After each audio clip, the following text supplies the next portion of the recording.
Hey, what's up, everybody? This is Elenbaas from Nightlight Astrology, and these are your September horoscopes. And this one is for Scorpio. So, if you're new to my channel, or if this is the first time you've ever seen my video horoscopes, typically for quite some time now, I've done written horoscopes, and they've been featured on astrograph.com. So, I'm sort of expanding and creating video blog versions of them because basically in the last 6, 7 months, I've kind of tried to move my work onto YouTube a little bit more and expanding my audience through the YouTube viewership. So at any rate, I'm not in my home office right now, so the background's a little different than normally. I'm on vacation, but I wanted to get these out for September, and so before we dive in, I want to show you Astrograph where you can find the written versions. So this is astrograph.com. If you visit astrograph.com and go to the horoscopes tab, you'll find the glyphs for the signs at the top of the page, and if you click on your sign, so for example, if you click on Scorpio, you'll be taken to your horoscope for the month of, well, right now August is posted, but September will be up shortly. You have a little overview written by the Astrograph owner and founder, Henry Seltzer. I recommend checking out his newsletters. He has really great updates. In fact, he was one of the first people that really inspired me to get into astrology forecasting as a daily blogger. So really, really cool guy. Anyway, then you can find, you'll see the written version of your monthly horoscope written by me located there. So that's a way you can check out the written horoscope, and if you don't want to take notes or something like that, you could always come back and visit this, listen to it again, or check out the written version. I also highly recommend checking out Astrograph's Time Passages software, which is a very famous, wonderful astrological software program that allows you to cast birth charts. You can basically dive into your love of astrology a little bit more once you have a program that you can work with. It's a really basic, user-friendly, awesome program. You can kind of go as basic or as advanced as you want. There's a phone app. It works great on PCs and Macs alike. So check it out. It's really affordable, and it's one of 2 programs that I use, and I'm sure it'll be with me for a long time to come. And I'm also just really proud to write as a guest columnist for them this year. So at any rate, let's dive into your horoscope for the month of September. So month of September for Scorpios, well, first of all, you've had Jupiter in your home sign for almost a year now, coming up on a year. So it's been a big year for Scorpios, a lot of change, a lot of newness, a lot of personal expansion and growth. And so following on some of those themes, this month will continue to be, in many ways, be about you and be about the growth work that you're doing as an individual. That's kind of what it's like having a Jupiter year, when Jupiter is in the same sign as your sun sign or your rising sign. So at any rate, the month really gets started though on September 3rd. On September 3rd, oops, here we go. On September 3rd, the planet Mercury in the sign of Leo in your 10th house will make a sextile to Venus in Libra in your 12th house. So first of all, the 10th house is the place of career, and the 12th house is a place that is a little bit more difficult. It has a wide range of more challenging significations that have always been sort of associated with it. For example, it's related with self-undoing, or the idea of just being self-destructive. It's related with secrets and things that we are ashamed of, that we try to keep hidden. It's associated with loss and grief and impermanence. It's related to suffering. But those very qualities that seem negative are also a sort of quintessential part of the spiritual life. The first noble truth of Buddhism is that we must face and accept the reality of suffering and impermanence. As a Scorpio, the 12th house is not like maybe as foreign to you as it might be to other signs, simply because Scorpio season comes during the middle of autumn when things are dying. So there's an awareness of, or familiarity with, death and impermanence and decay, and that there's depth there. And insight and clarity and illumination and a regenerative spiritual kind of power or insight that's available to us in dark places. So the 12th house is like that. I'm kind of, normally I wouldn't speak so much about one house, but I always like to say a little bit more about the 12th when it's indicated so that people don't get sort of freaked out by it. The other tendency, of course, in modern astrology is to sort of whitewash the difficult houses and to make them into something that's just wholly good and easy, like, oh, the 12th house is just a mystical place. Well, mystical so long as you don't take out this part where there is suffering and loss or dealing with the inner shadow and so forth. So what does it mean that Mercury is getting together with Venus? Well, first of all, it's a really great transit for making deals with people, for negotiating, for compromise, for your communication and a certain element of wit or charm being put to use in a good or constructive or positive or favorable way. So it's a good indication for harmonious communication in relationships, for receiving an email with some good information or some good news or a special announcement, or just seeing things work out in terms of any kind of compromises or any kind of financial deal that you have to do or business opportunities. It just has harmony, grace, and beauty and ease written all over it in terms of relationships and communication in relationships. But because this is happening between your 10th and 12th house, you do want to be somewhat careful. You'll see there's like a fly that's been with me like all week while I've been recording these. So I'm just like, anyway. So because the 12th house is indicated, you do want to be careful of basically favorable deals or communication or flirtation that's related to both the workplace, but also it might be secretive or gossipy, or it could be self-destructive in some way. So for example, be careful of, flirting with your boss, or, be careful of workplace gossip and drama that you're getting involved in, or under the table kinds of deals or negotiations. Not everything, you may not be able to see everything totally clearly.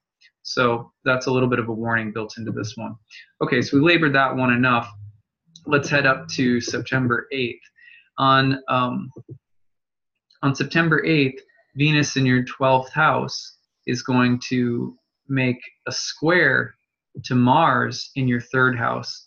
Now, Venus-Mars squares, generally speaking, can create creative and sexual tension in relationships. You've got the quintessential masculine and feminine planets in a square. A square is a more challenging aspect. It's said to be of the nature of Mars, which means that squares are a little bit more about conflict, confrontation, but also in some ways catharsis. And so there may be around September 8th, but really building from the 1st of the month all the way up to the 8th, you may also be experiencing some element of sexual tension or building tension in communication dynamics in relationships. You want to be very careful, again, with Venus in the 12th house, the potential to make impulsive or rash choices based on your desires, your urges, your needs. Those things could throw you off a little bit right now, so you do want to be careful of that. But otherwise, the other thing that may be indicated is that the 3rd house is a place of siblings and neighbors, so you want to be careful about tension, conflict, or some element of challenge with regard to siblings or with regard to neighbors. You could also think about this being a time where you are trying to communicate something, but you're maybe lacking or struggling to find grace or some element of tact. Those are the Mercury transit earlier in the month is really sort of nice. This one may have a little harder edge to it.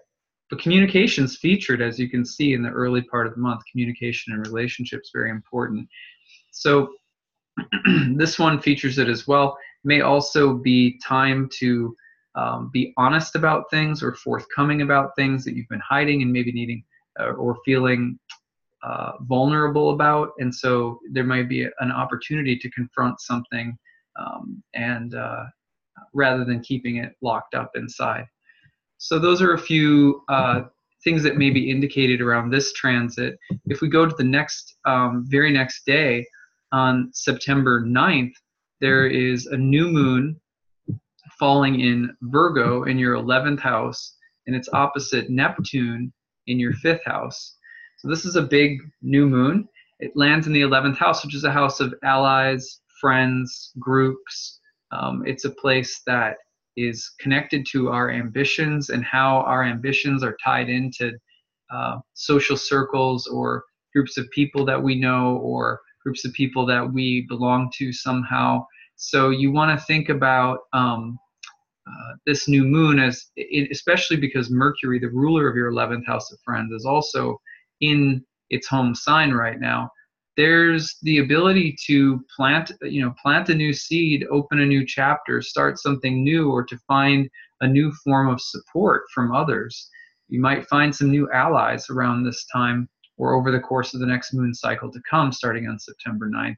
There may be themes of evaluating your social life, or starting to organize a future endeavor of some kind, or starting to work toward and construct in a practical manner. Virgo, remember, is a very practical earthy sign. Start to construct in a practical manner the plans that you need for future success and who they involve. Or there can be changes in groups that you belong to or organizations that you belong to, maybe opening up some interesting new opportunities. Now, opposite Neptune in the 5th house, the question may be about, can I see, Neptune is often known for sort of putting us in a fog or a little bit of a haze. Can I see everything clearly? Is everything, do I have all the details that I need to have in order to move forward with clarity? Or is there something I'm being deluded about? Or is there something that I'm getting involved with right now that is maybe too good to be true? There's some rose-colored glasses that have to be taken off. So the idea of illusion and disillusionment, as well as fantasy and the difference between fact and fiction, those kinds of themes, always you always have to think about those and sort of try to stay aware and as discerning as you can when Neptune is in the mix, especially by an opposition, which can be a little bit more challenging. At the same time, in the 5th house, which is a house of creativity, children, the arts, joy, pleasure, you might also be looking at, okay, do my ambitions, my dreams, my goals, the groups I belong to, my social circles, do they allow for enough creative self-expression? Do they allow for enough joy or pleasure or fun? Are they satisfying me in a deeper emotional or spiritual way? Those are things that Neptune in the 5th house may also be asking for more of. And so you have to be aware of that, because the Virgo 11th house might be so practical that it leaves out some deeper concerns, so functional that it doesn't consider some deeper needs. So let's move forward from there to September 12th. Now, on September 12th, the planet Venus is going to be in the sign of Scorpio, your home sign, and making an opposition across the wheel to Uranus in Taurus in your 7th house.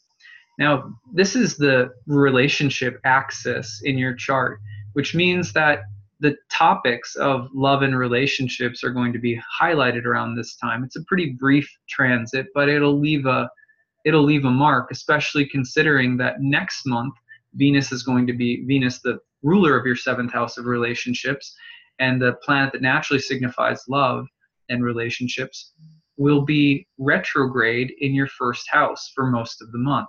So next month, this is in a sense foreshadowing some big changes that are coming for relationships next month as well.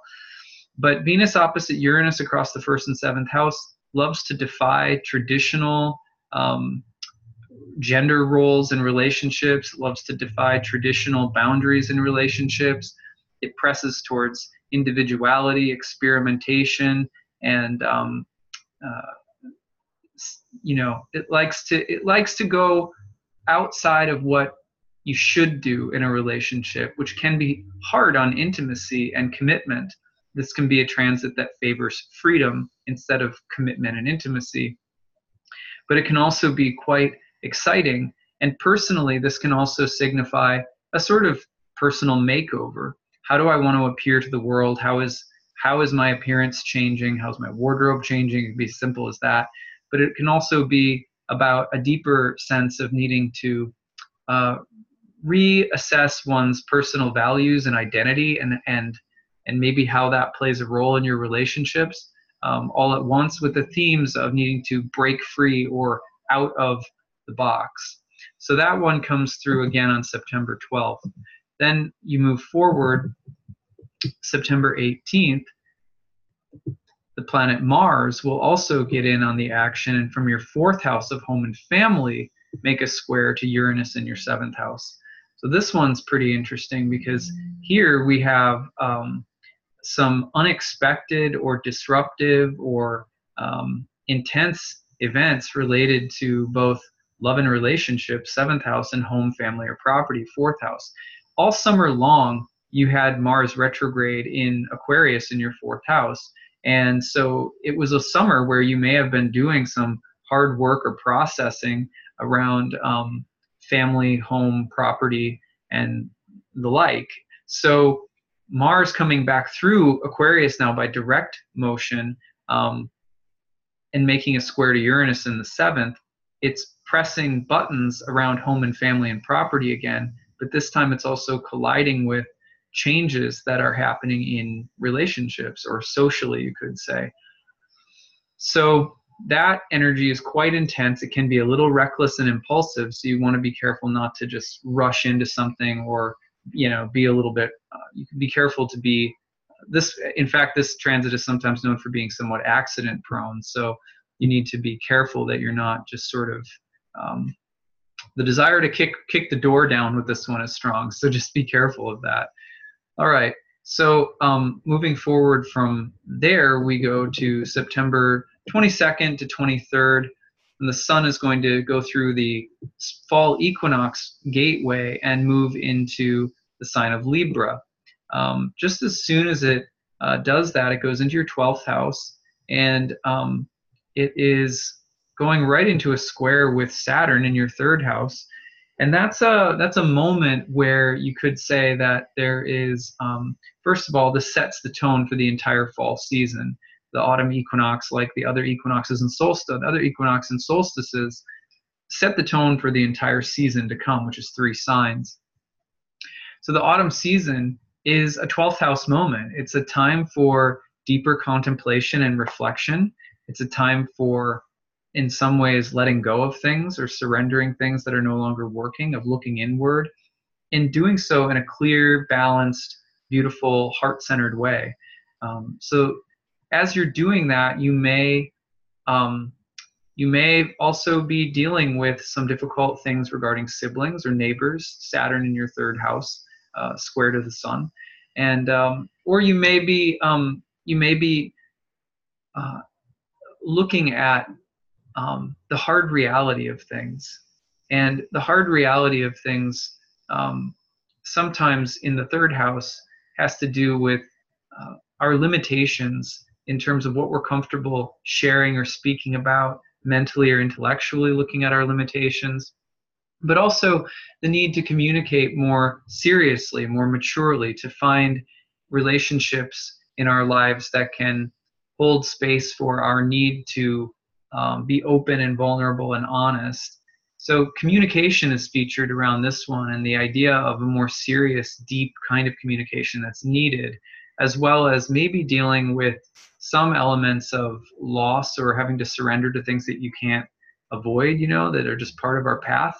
But there's poise and grace and beauty and balance available during this time as well.